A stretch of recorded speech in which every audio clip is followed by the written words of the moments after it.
Do Público, este é o Manual de Economia. Viva!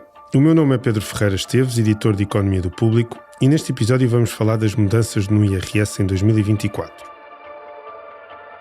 Numa altura em que as propostas dos partidos para a alteração dos escalões estão a chegar à reta final dos trabalhos parlamentares. Para nos ajudar a compreender o que está em causa e o que pode mudar, temos connosco Pedro Crisóstomo, jornalista de Economia do Público. Olá, Pedro. Olá. Para começar, vamos usar uma citação da proposta de lei do Governo. Através da presente proposta de lei, procede-se ao cumprimento de uma das medidas previstas no programa do Governo Constitucional, redução do IRS para os contribuintes até ao 8º escalão, concretizada através da fixação de uma nova tabela geral de taxas que incidem formalmente sobre o todo dos rendimentos de 2024. Vamos dar um passo atrás nesta iniciativa parlamentar, ou nestas iniciativas parlamentares, antes de chegar à redução do IRS, para perceber que iniciativas dos partidos que estão no Parlamento e o que é que procuram alterar, não só nos escalões de rendimento, mas noutras eventuais áreas do IRS a pagar pelos contribuintes.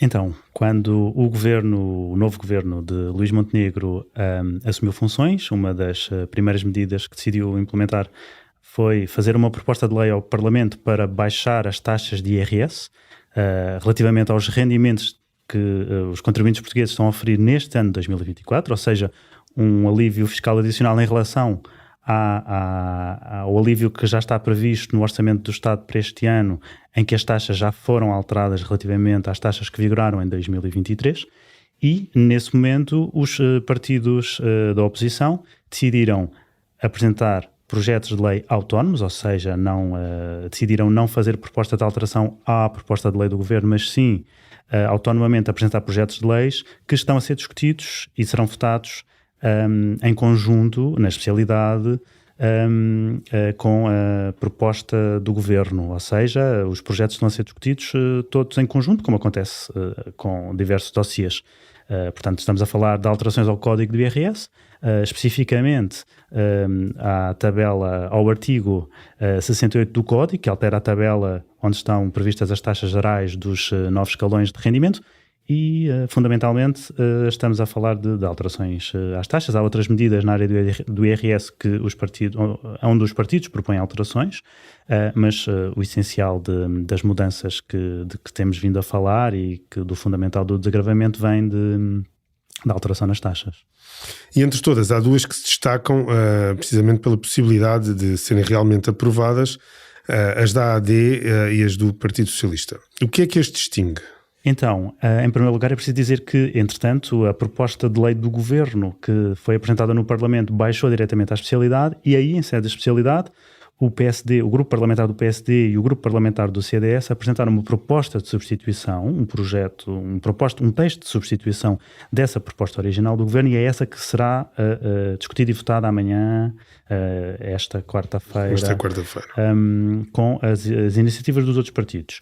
E aí, realmente, há duas propostas que são centrais, a da AD e a do PS, porque na Comissão aplica-se a percentagem de mandatos, o equivalente ao número de mandatos que há no plenário da Assembleia da República, e, portanto, sendo os dois, o PS e a AD, o PSD junto com o CDS, os partidos que têm maior representação parlamentar, são aqueles cujas propostas têm maior probabilidade de serem, contando com votos de outros partidos, decidir qual será o sentido de redução de IRS, se avança a do PS, se avança a proposta da AD, no fundo.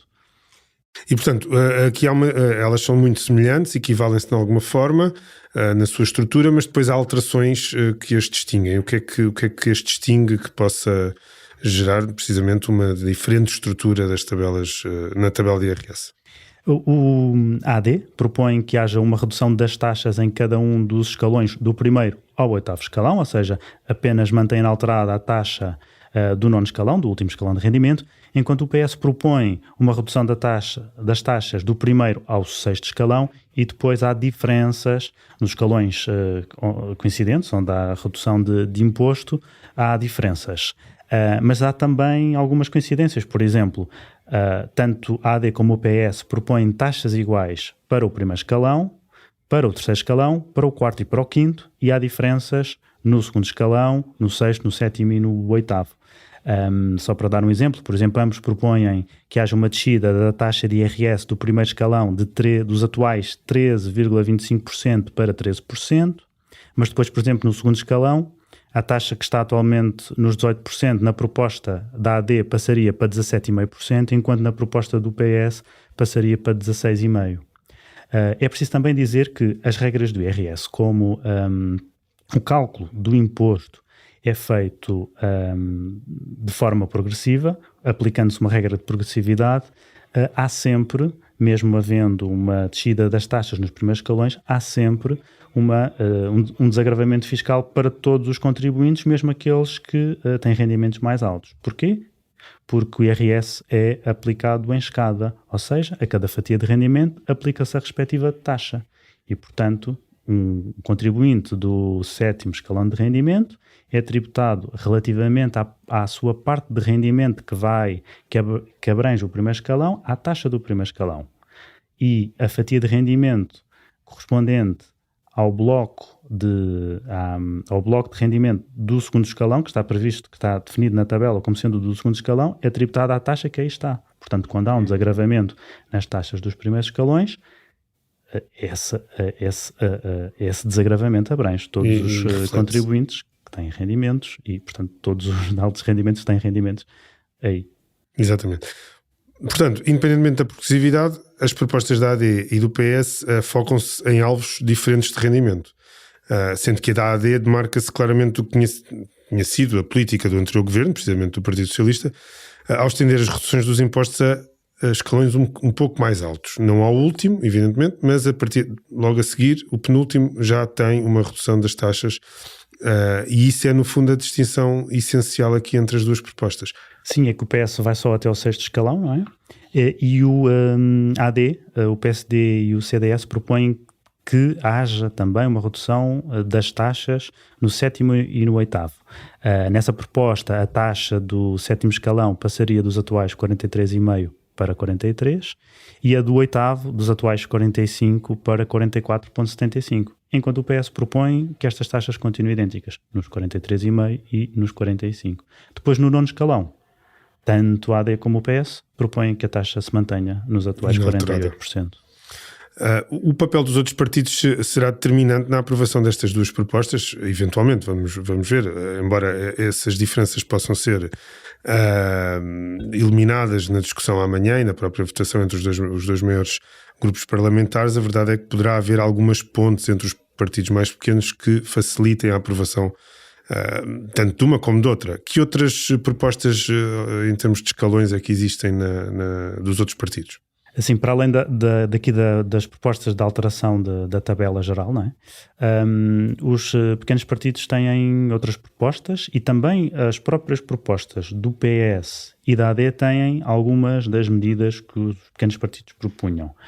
Por exemplo, relativamente ao mínimo de existência, o Partido Socialista propõe que haja ali uma mudança nas regras de cálculo do mínimo de existência para quem tem rendimentos um pouco acima do patamar de isenção que hoje já existe na lei, que o mínimo de existência é uma regra que permite a quem tem rendimentos mais baixos ficar isento de IRS totalmente até um determinado patamar. Neste momento esse patamar abrange quem ganha o salário mínimo, 820 euros por mês, e quem está um pouco acima desse valor de rendimento mensal, embora esta regra seja calculada sempre sobre o rendimento anual, beneficia de uma redução do IRS para que, portanto, paga IRS, mas paga menos do que pagaria se esta regra não existisse. E o PS propõe aqui uma alteração que teria efeitos relativamente a aos contribuintes que se encontram um bocadinho acima deste patamar. O PCP... O Bloco de Esquerda e o PAN propõem também aumentar a dedução específica, que é um valor na prática é uma isenção de IRS que existe para até um determinado valor de rendimento para os trabalhadores por conta de outrem e para os pensionistas. Este valor tem estado congelado nos últimos anos em 4.104 euros e cada partido propõe um valor, um aumento, mas os valores divergem. E a própria AD, na sua proposta, prevê que o Governo avalie esta medida, mas para o próximo ano. Quais são os passos seguintes da proposta que eventualmente vier a ser aprovada? Entretanto, a proposta será discutida e votada na especialidade, as propostas, não é? Depois veremos qual passa. Se passar, ainda há um risco de adiamento?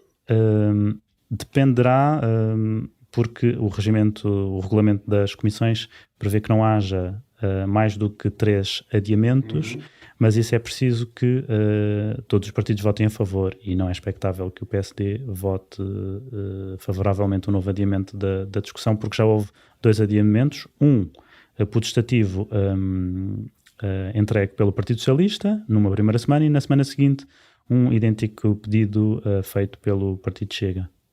E, portanto, passando, qual é o próximo passo? Pois é preciso que haja a votação final global das iniciativas que estão na especialidade, sendo que a proposta do Governo, que entretanto baixou a especialidade diretamente e que foi substituída por uma proposta do PSD, terá de ser votada ainda na generalidade, porque não foi, num primeiro momento, votada na generalidade, foi entregue no Parlamento e foi aceito um requerimento para que essa iniciativa baixasse diretamente. Portanto, será preciso que num plenário essa proposta de lei ainda seja votada. Estas propostas acontecem em paralelo com a redefinição do IRS jovem, que chegou hoje, aliás, ao Parlamento. O que significa que passarão a existir 2 tabelas de IRS em simultâneo. Esta que amanhã será alvo de eventuais mudanças e a nova do IRS jovem. Como se explica isto face ao que existia já antes, em particular no IRS jovem? O Governo apresentou autonomamente uma proposta de lei no Parlamento para alterar as regras do IRS jovem e essa mudança só terá efeitos em 2025, ou seja, para os rendimentos que vão ser oferidos pelos jovens a partir de 2025, portanto, 1 de janeiro do próximo ano. Esse é o IRS que é entregue, cuja declaração de rendimentos é entregue em 2026. Portanto, o IRS que vai ser calculado em função dessas regras será em 2026 relativamente aos rendimentos de 2025. E há uma alteração na filosofia do IRS jovem. Se até aqui, nas regras atuais que foram desenhadas pelo governo anterior de António Costa, o que havia era uma exclusão de tributação de uma parte do rendimento dos jovens até aos 35 anos, sendo que era preciso aderir antes, portanto, 35 era no limite do benefício desse regime especial de redução do IRS. Havia uma exclusão, nesse regime havia uma exclusão do rendimento e depois os rendimentos que eram sujeitos a imposto eram tributados pela tabela geral do IRS. O que haverá agora não é uma exclusão de rendimento, todo o rendimento será tributado e em vez de se aplicar se aplicarem as taxas da tabela geral, vão aplicar-se taxas de uma tabela específica, de uma outra tabela em que há taxas mais baixas para cada um dos escalões de rendimento. Atualmente, por exemplo, para um caso concreto, a fatia de rendimentos do primeiro degrau é tributada a 13,25% e no IRS jovem esta fatia de rendimento seria tributada a uma taxa de 4,42%. Portanto, há essa diferença e isso acontece em todos os patamares de rendimento, exceto no último degrau, no nono, em que a taxa se mantém nos 48%. As alterações nas taxas terão efeitos apenas em 2025, em particular no IRS geral, não? Mas ainda se podem fazer sentir algumas mudanças destas em 2024? Estamos a falar do IRS jovem. Nos dois casos, no fundo. Na alteração das taxas do IRS que o Governo apresentou, essa alteração vai aplicar-se a 2024. Ou seja, o rendimento de 2024 vai ser tributado com as taxas que estiverem em vigor no dia 31 de dezembro de 2024. E como é expectável, qualquer uma destas iniciativas que está agora a ser votada avance, serão essas taxas que se aplicarão e não aquelas que o governo de António Costa propôs no Orçamento de Estado para 2024. Exato. Relativamente ao IRS jovem, em 2024 vão-se aplicar as regras que atualmente estão em vigor. E só a partir de 2025 é que se aplicarão as novas que eventualmente estarão em vigor, se a iniciativa do Governo for aprovada tal como foi desenhada. Muito bem. Obrigado, Pedro. Obrigado. Obrigado. Este foi o Manual de Economia. Até à próxima. O público fica no ouvido.